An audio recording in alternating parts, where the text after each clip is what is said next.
guys, welcome back to the CCC 420. My name is Chase, and this is Terpy Tuesday, episode 61, reviewing the Kalya Extracts Papaya in collaboration with Luma Farms out of Sonoma County. So Kalya Extracts, this is one I have not seen really prior to Prop 64 too much here in San Diego, and it's possible that they were maybe a different company. I'm not sure too much about the history of the brand. It does seem to be a newer brand. Also one that was recommended to me actively when I reached out to the viewers, my followers on Instagram, going, hey, what are some companies you guys would like to see reviewed on new Terpy Tuesday episodes? And this was probably the first recommendation. When it came to Solventless, this was probably recommendation number one. This stuff does not have a tier system, and this stuff is priced probably at the same price bracket as the tier 1 concentrates from like a 710 or a punch. Maybe somewhere between tier 1 and tier 2. Like I think I've seen some tier 1 stuff around here for $90 and $100, like the Percy stuff from 710. In any case, the price has no real indication on quality, in my opinion. It's either good or it's not. And this is exceptional papaya. So a little bit of background on the papaya. Papaya is a clone-only genetic that was grown and created by Oni Seed Co. And it's got to be, I mean, if you're a lover of terps, of flavorful cannabis genetics, the papaya is hands down one of the loudest genetics to come out, I would say, in the past 5, even 10 years. The papaya really is just such a specific, identifiable terpene profile, and to my palate, my nose, and in my opinion, it really couldn't, I mean, you couldn't name this anything else. It is so tried and true papaya.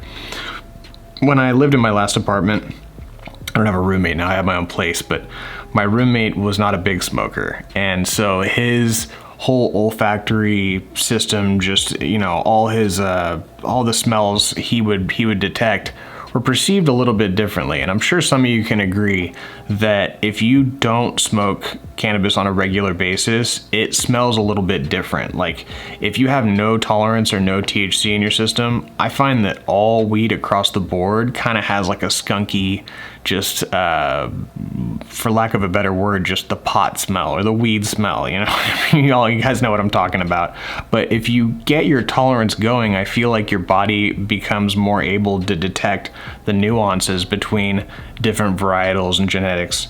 And this is one that I feel like even someone who's never smoked weed in their life would smell this and be like, oh my God, that smells just like a papaya. I brought him the papaya early on in the days when it was first doing the rounds, and he was like, oh my gosh, you know, like that is straight up just not real. Like that smells so much like papaya that I can't believe it's weed. I mean, really. So there's a couple genetics I think that kind of fit the bill in regards to just being so like, whoa. Orange, California orange, and Tangy by association here in California are definitely some genetics that I would say the state of California has put a pretty solid stamp on the orange terp. Like we've got that one locked down here. Citrus and orange for sure, lemons too. All right guys, going in on my first dab here from Kalya Extracts in collaboration with Luma Farms out of California. Absolutely stellar outdoor cultivated papaya washed into solventless extract perfection here in this Puffco right now. I am stoked to go in on this dab. This gram I bought personally, and I have struggled not to dab this faster than I have. Yeah. Cheers, guys.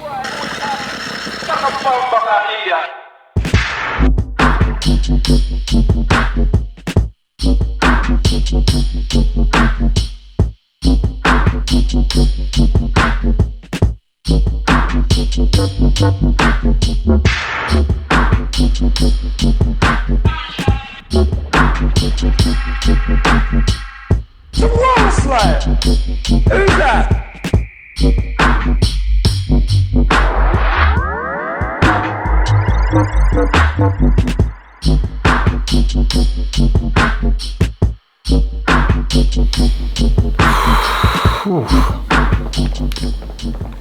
Super clean.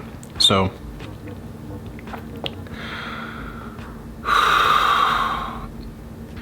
I've had people say, or I've heard that it's this just green crack, you know. Oh, well, it's just, you know, papaya is just green crack renamed.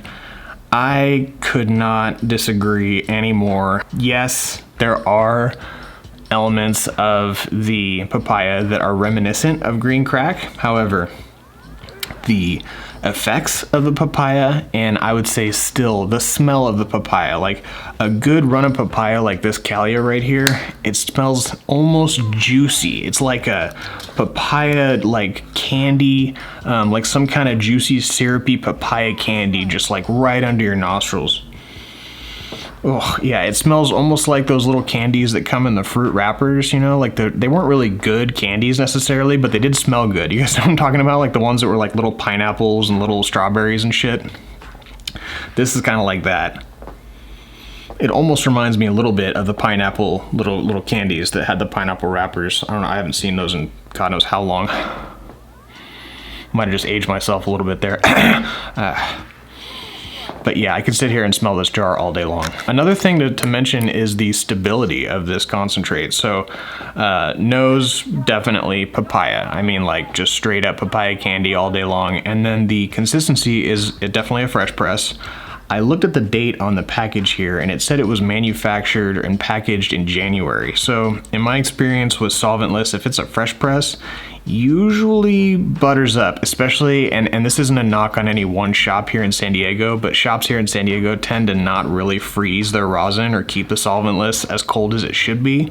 So if you buy solventless 2 or 3 months after the date of manufacturing here, you really got to check your labels here, because a lot of places just don't store their shit right. So perfect example, for the 710 review I did a few videos back, that was a fresh press. That 710 does not make cold cure. So I mean, that all that stir footage of me whipping up that batter, that was aged solventless concentrate. And granted, you know, you saw in the video, it still had plenty of terps in it, very flavorful, not a degraded or old product by any means, but it had definitely undergone the change from fresh press to a batter, or just, you know, caked up, basically.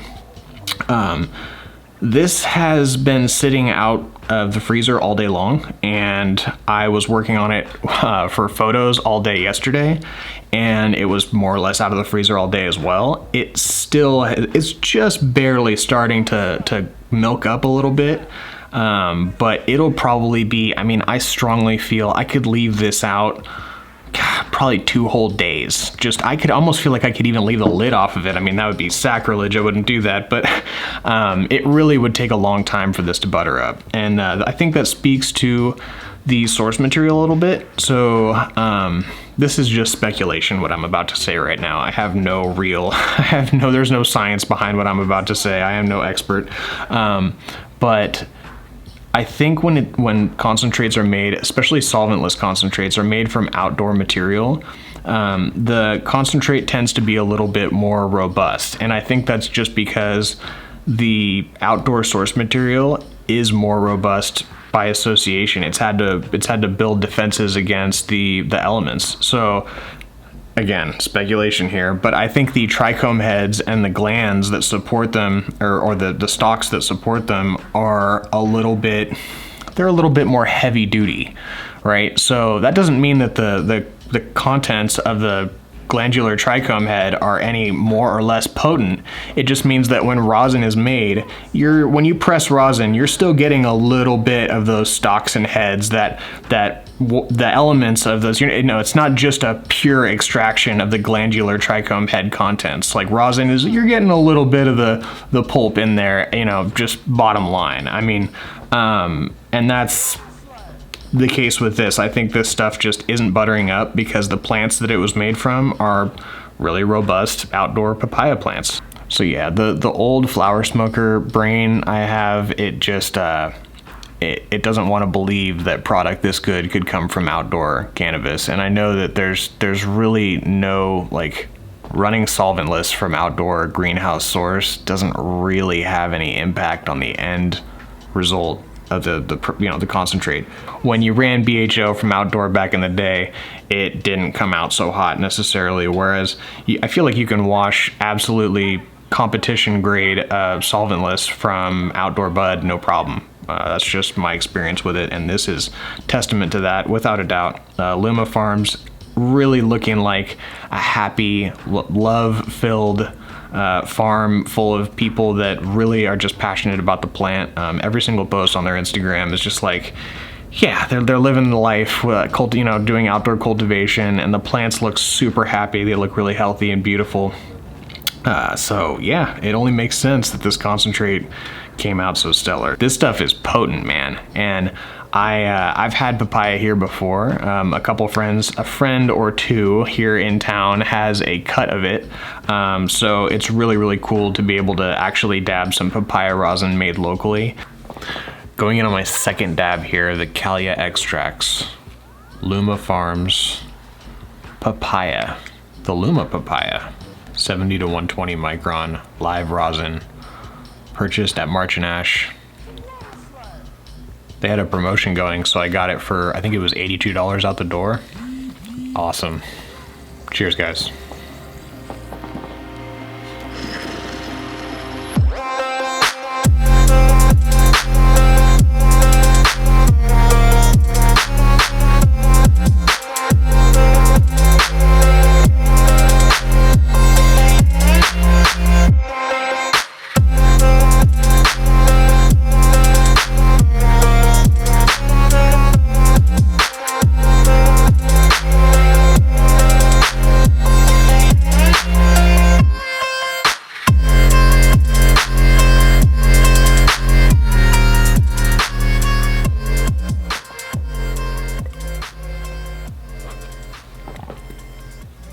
This is definitely on the indica side of things. However, it is also very much a hybrid. I find that the papaya to me is reminiscent a little bit of the OG Kush. It doesn't quite have the impact of the OG Kush, but the way that it just slows you down, gets you high both in the head and body. And if you do a few too many dabs of it, much like OG Kush, it's bedtime, or at least it's time to sit down and not move your legs for a while. 2 dabs of this just blown. I mean, really, like, you do not need a third. If you need a third dab of this papaya, you got problems. That's not, I mean, that's a bad joke, but really though, like, it's extremely potent. You shouldn't need more than 2 solid dabs of this papaya. Well, I mentioned it earlier, but on the off chance I edited it out and forgot because I baked, this is from Luma Farms out of California. They are veteran owned.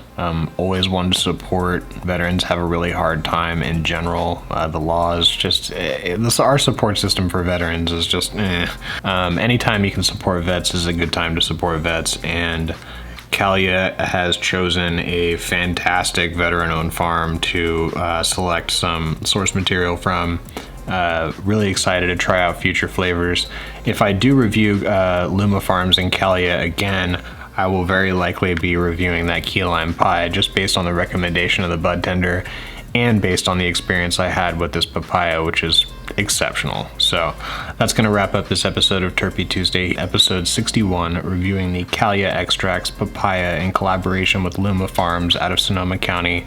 Just stellar solventless concentrate. A really good representation of the papaya, and that comes from someone who's fortunate enough to dab it on a somewhat regular basis. So